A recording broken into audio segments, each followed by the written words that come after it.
नीट परीक्षेसंदर्भातली एक breaking news पाहूयात। नीटच्या परीक्षेमध्ये डमी परीक्षार्थी बसल्याची धक्कादायक घटना घडलेली आहे। नीट परीक्षेमध्ये चक्क राजस्थानच्या मुलीने महाराष्ट्रातल्या मुलीची परीक्षा दिल्याचं समोर आलंय। नवी मुंबईतील एका मुलीच्या नावाने डमी उमेदवार परीक्षा देत असल्याचा प्रकार उघडकीस आला। नवी मुंबईतील DY पाटील विद्यालयातील ही घटना आहे। नीट परीक्षेमध्ये एका विद्यार्थिनीच्या नावाने राजस्थानची डमी विद्यार्थी परीक्षा देत असल्याची बाब सुपरवायझरच्या लक्षात आली।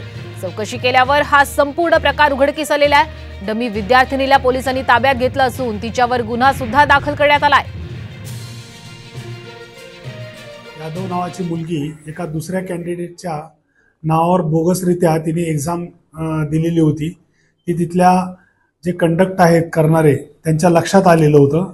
एका बोगस कॅन्डिडेट म्हणून एका कॅन्डिडेटच्या नावावर ती बोगस परीक्षा देण्यासाठी तिथे मिळून आलेली होती। तिच्याबाबत सदरची मुलगी ही राजस्थानची आहे आणि तिने यापूर्वी असे केले असण्याची शक्यता आहे। त्याबाबत आम्ही अधिक तपास करीत आहोत।